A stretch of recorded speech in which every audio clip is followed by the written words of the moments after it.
Hey folks, Dr. Dan here from DocTalk. Thanks for joining me today. I appreciate you watching the show. We're going to have a show today. We're going to talk about bullers, calvers, and bloats, things that go on in the springtime in feed yards. We'll talk about them and much more. Thanks for joining me, and stay tuned after these messages.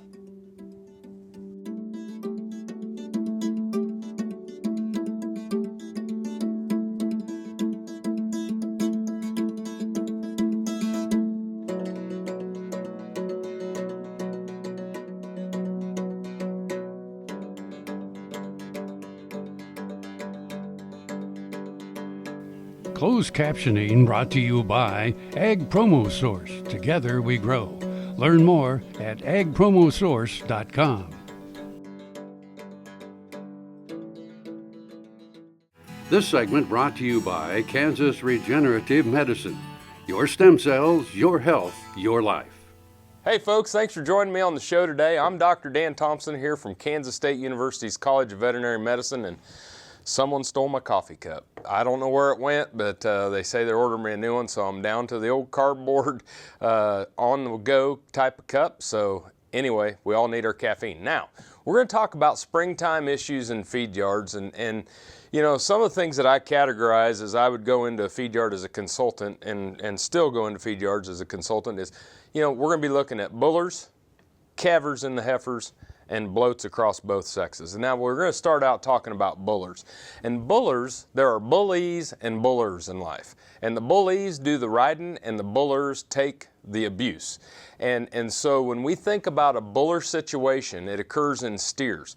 We still don't know why this happens. We don't know if it's due to a social interaction with cattle or whether or not it's due to some hormonal problem with the one that's being ridden, or a hormonal problem with the ones doing the riding. But what we do know is that when we see a steer being ridden repeatedly and followed by a group of other steers, this is an emergency situation within your feedlot facility. If you don't remove that steer from the pen, they will ride him until he is down, and they will ride him until he is crippled and can't get up.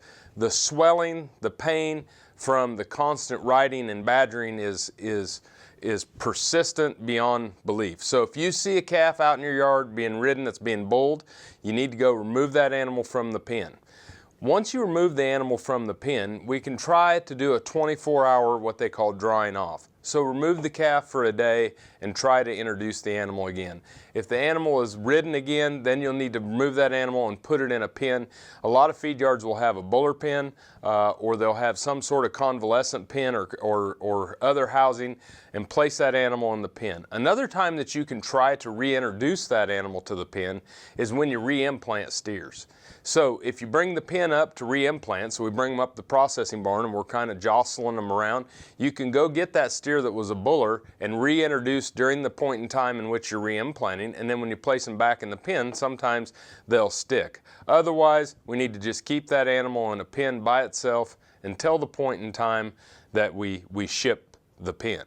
Another thing that you can do in your feed yard facility is in a pen, if you're having a pen that is having quite a few buller problems, you can put what we call a buller rail in the pen. It used to be we would go and we would weld pipe across the corners, and calves could go underneath there and then they wouldn't be ridden. They could hide from the bullies. Problem is, when we go to ship fats, those cattle would go run underneath that corner and we couldn't get them out. So what we've done is put in portables. And you can take a portable cage and build it the height of a steer and actually chain that buller cage to your bunk rail of your feed yard, up on the apron.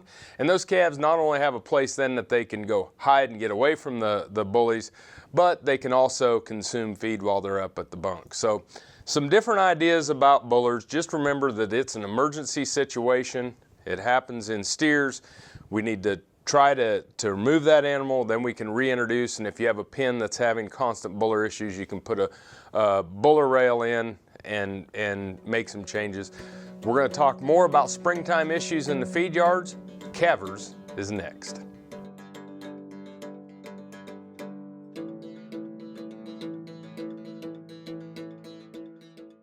It's time, the Great Bend Farm and Ranch Expo, April 6th, 7th, and 8th in Great Bend, Kansas. The Peterson Farm Brothers are going to be there Friday the 8th. You don't want to miss that. Sponsored by American State Bank. Stock dog demos all 3 days. Free admission, free parking, beer garden. Find all your livestock needs here. Corporate sponsors American Hat Company, Great Bend Co-op. Go to starexpos.net for more information. That's the Great Bend Farm and Ranch Expo, April 6th, 7th, and 8th. Broadband has become as important to us as highways. That is why DocTalk is teaming up with NTCA, the Rural Broadband Association, and rural broadband companies like Blue Valley Telecommunications in fighting for quality broadband access through the program Smart Rural Communities. I don't think we have any idea what's coming in the future. I couldn't have imagined 5 years ago what we're doing today. So in 2 years, I would guess there's things we can't imagine that we're going to be doing. To learn more, visit ntca.org/smart or bluevalley.net. DocTalk, brought to you by Santa Fe Trail Meats in Overbrook, or visit us online at sftmeats.com. Hey folks, welcome back to DocTalk. Dr. Dan Thomson here from Kansas State University's College of Veterinary Medicine, where I am the Jones Professor of Production Medicine and Epidemiology, and I'm glad to join you today and talk about springtime issues in the feed yard. We talked about bullers, and then the other one is, it seems as though, I don't think people realize this, but 20% of heifers that arrive on feed in feed yards are bred. 10% of the bred heifers are what we would consider long bred. Short-bred heifers are heifers that are 0 to 4 months gestation, and anything after 4 months gestation is considered long-bred. The importance of the separation of short-bred and long-bred is that once the animals pass 4 months gestation and enter that 5 month of the gestation period, the placenta starts to produce progesterone, which even if you knock off the corpus luteum from the ovary to end the pregnancy, the placenta could carry the pregnancy, produce enough progesterone to maintain the pregnancy and carry that calf to term. So if we're going to abort heifers that are short-bred, we can just give them a prostaglandin, Lutalice or Prostamate shot, and within 48 to 72 hours they'll slip that fetus. However, if they have been bred 4 months or longer, then we have to give not only the Prostamate or Lutalice to lyse that corpus luteum off the ovary, but we also have to give them 10 milliliters of dexamethasone to simulate the fetal cortisol that we would have at the point in time of partition. When we give those two shots together, we still have a 48 to 72 hours before that fetus is aborted. If we don't do anything in the processing area, like preg check and abort, then we have to be able to watch for pregnant heifers within the feed yard. These heifers were not intended to have calves. And there's nothing probably more agonal death in a feed yard than a fat piggy heifer trying to have a term calf and not being able to deliver it. So we need to ride through the pen during the day, and don't do it when you're trying to look for BRD or doing your normal pen riding. You will know, you'll be able to see when the heifers start to belly down or bag up and start to have udder formation, or if they're springing and their vulvas are swollen, or usually for me, we have our first calf in the pen and you're like, oh man. So when you go through and you ride and you're looking for pregnancy, you really need to dedicate yourself and your pen riders to just doing that. So what we usually do is we go through our normal day so that we don't forget to look for bovine respiratory disease or lameness or things to that nature. And then we'll go back through the pen of heifers and we'll look for ones that look like they're close to calving, move them to a hospital area where we can watch them more closely. If we have some heifers that there's quite a few of them, we might just ship those animals to slaughter early and get those out of the feed yard to make sure that they don't have dystocia and issues to that nature. Always remember this though, you cannot send a cow or a heifer that is close or in the process of calving on a truck or trailer or to a slaughter facility. They'll send them back. When we come back, we're going to start to talk about another springtime issue in feed yards, that's bloats. So stay tuned and more after these messages.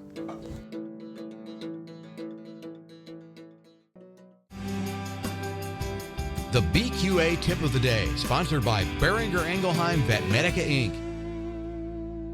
Hello, this is Shane Terrell with Production Animal Consultation here with the BQA tip of the day. Today we'd like to talk about arrival procedures on newly arrived calves. This is a set of new cattle that just arrived this morning.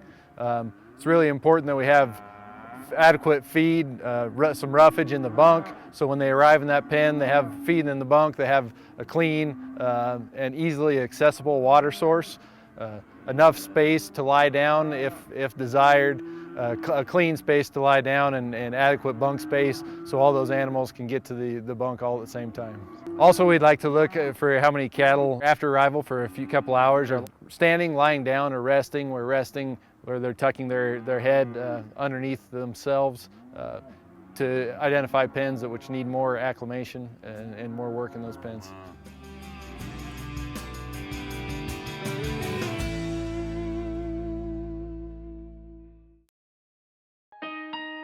I dug trees by hand for years and years and years.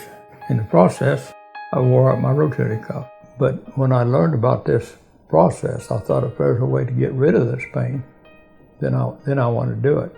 So we did it, and it worked. And I'm not going to go out and dig trees with a shovel anymore, but I can do the things that I want to do now.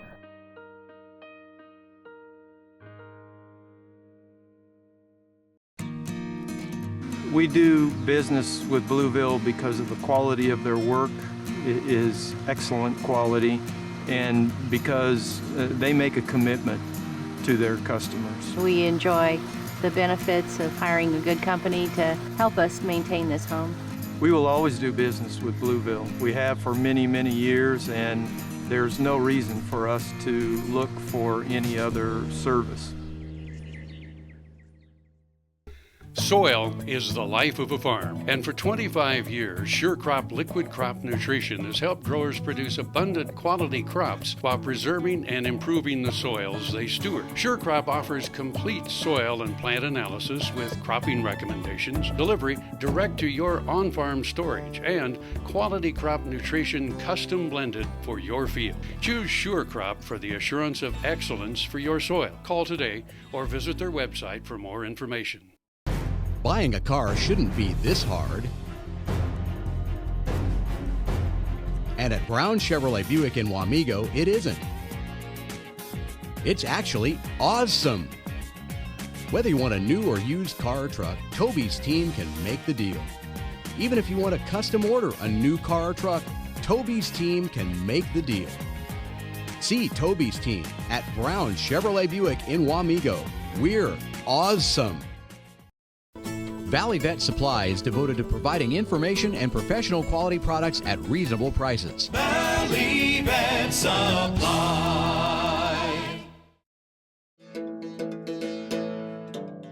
DocTalk, brought to you by the Kansas Soybean Commission. The Soybean Checkoff, progress powered by Kansas farmers. Hey folks, welcome back to DocTalk. Dr. Dan Thomson here from Kansas State University, and we're talking about springtime health issues in the feed yard. And Lord knows I've lived them and spent a lot of time in feed yards. And we talked about bullers and we've talked about calvers.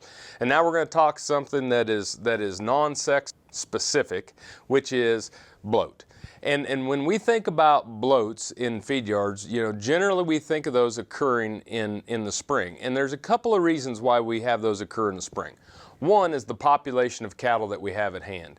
In the springtime in feed yards is when we have a lot of cattle that are, you know, that 1,000 pounds to 1,200 pounds to 1,400 pounds. Those animals that have been in the feed yard for 100 days to 120 days, and their intakes are really starting to climb. The other one is during the springtime, we start to get increased day length. And we start to get different patterns in melatonin in the cattle. And with that increased day length, we have increased feeding patterns. One of the things that we always watch for in the spring, and Spencer Swingle, my friend and nutritionist at Cactus, is the one that helped me understand this, is what we call the spring pop. Okay? And the spring pop is that during a point in time of the spring, while cattle are on feed, due to the warm weather, the increased day length, we will actually see our intakes go up across the feed yard, on average across all pens, by about a pound to pound and a half a day. And that increase in spring pop is indicative of the time in which we're going to see more bloats and more acidosis issues in your cattle feeding facility. So really watching for that spring pop. Another thing is that happens during the spring is wind. And wind will change the behavior of cattle. A lot of times you'll see cattle, when we have severe wind in the spring, they'll ball up in the corner. And the cattle are balled up in the corner with their butts into the wind, and as soon as that wind dies down, they're hungry and they'll charge the bunk. I've seen weather cause more bloats than diet or ration misformulations year in and year out. So when we're thinking about bloats, we're going to think about the spring pop, thinking about the spring weather, and then the last thing we'll think about is daylight savings time and feed delivery. Cattle don't wear watches, okay? And so one of the things that dictates cattle grazing patterns or cattle feeding patterns is the sun. And so when the sun comes up, when the sun goes down, if you watch wildlife, that's when they're out eating early in the morning or early in the evening. And cattle, one of the things that we have that cattle don't understand is what we call daylight savings time. And so when we spring forward with our watches in the spring, along with the spring pop and the windy weather, we can cause some issues with feed delivery. So what we'll want to do is about a month before daylight savings time is we'll start to step back our feeding times so that when daylight savings time, we'll adjust about 15 minutes a day for 4 weeks. So when we hit daylight savings time, then the cattle and the people are adjusted to the time change and didn't even know it happened. So quite a few things that can be going on. You know, wilder cattle will stay away from the bunk during the day and charge it at night. That can lead to some bloat issues, things to that nature. When we come back, we'll talk about some things you can do to reduce the risk of bloat. You're watching Doc Talk. More after these messages. When looking at the number of farm and ranch operations, the USDA Census of Agriculture says cattle and beef production is the largest single segment of American agriculture. The census also says the average age of the American cattle farmer or rancher is in the late 50s. In order to support the continuous supply of U.S. beef, these producers need to do some business planning to successfully transfer their cattle operations to younger, independent producers.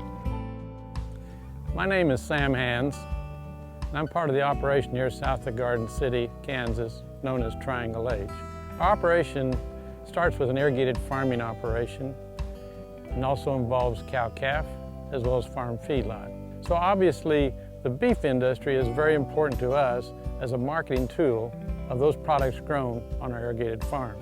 I feel especially privileged not only to be a part of the beef industry, but to have had the opportunity to be one of the original 6 delegates from the state of Kansas as the beef checkoff system was established back in 1986. And as I reminisce back at that times back there in the early meetings in the mid-80s and early 90s, to me it was very humbling and gratifying to see all segments of the industry come together with a common goal, and that was to advance the sustainability of the beef industry and by way of a product that was going to bring satisfaction to our consumer. Hi, I'm Marissa Kleistuper, and ever since I was a little girl, I have always known that I wanted to grow up and work alongside my dad. He has been my hero since I can remember, and got the opportunity to come back home and work alongside my dad on a daily basis and learn from him and watch the family operation continue to grow. And the other best part of my day is my 2 boys get to come alongside and work with us and learn from my dad as well. But more than anything, as I look at this whole program, is what it's allowed us to do as a sustainable program in the beef industry, and it's allowed us to bring future generations into the operation in order that the beef industry might be sustainable for the future. My pride and my pleasure to have my daughter and her children to be part of our company here as Triangle H. Thank you.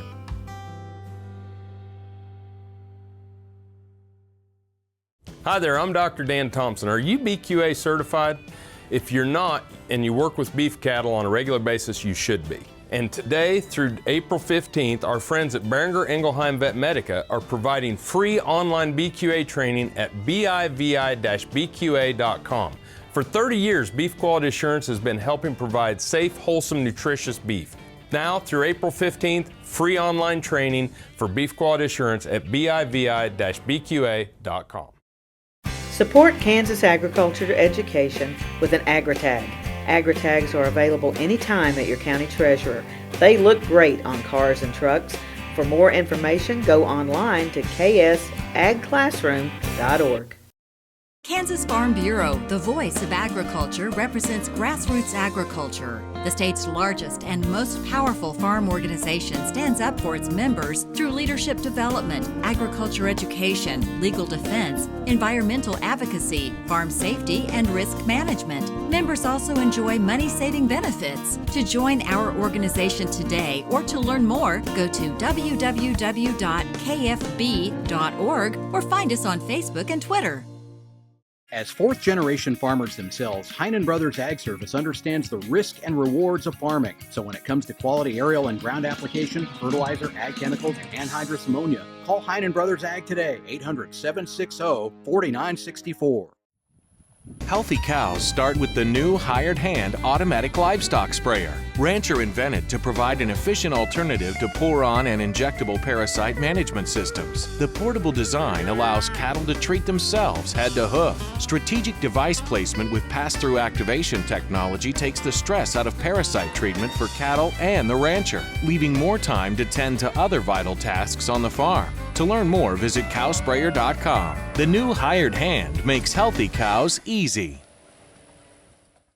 Kansas Farm Bureau, the voice of agriculture. To join today or for more information, go to kfb.org or find us on Facebook and Twitter.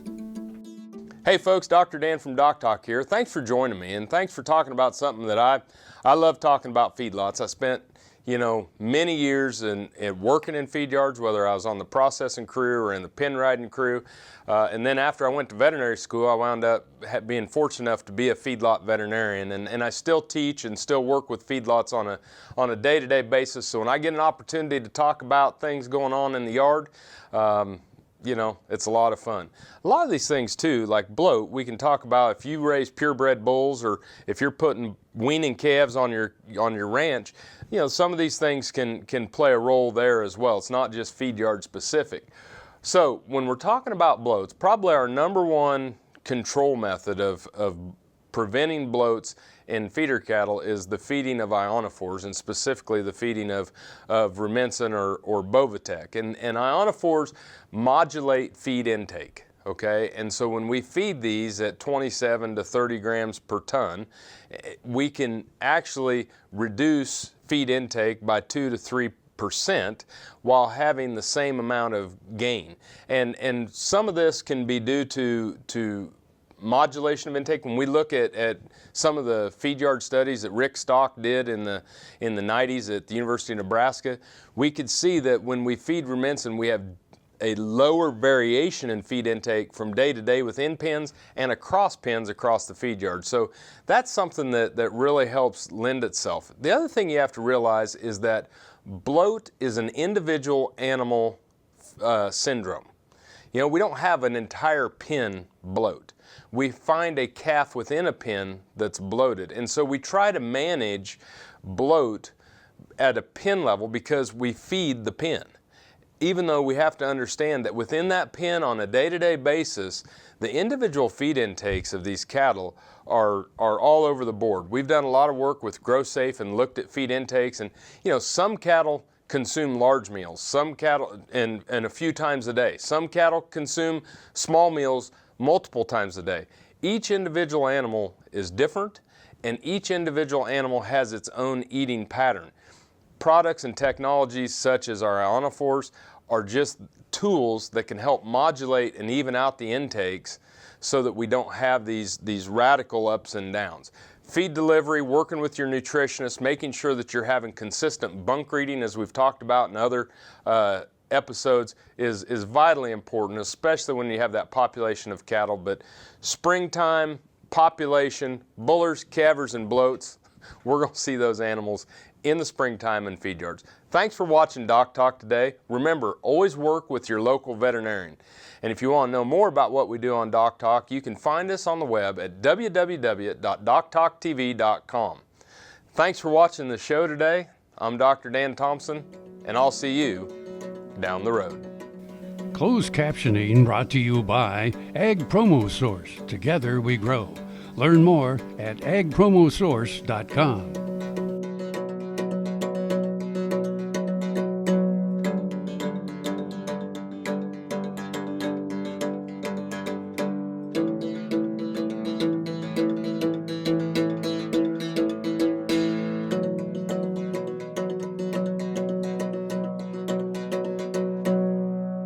To see this show and past episodes of Ag AM in Kansas, go online to agamandkansas.com.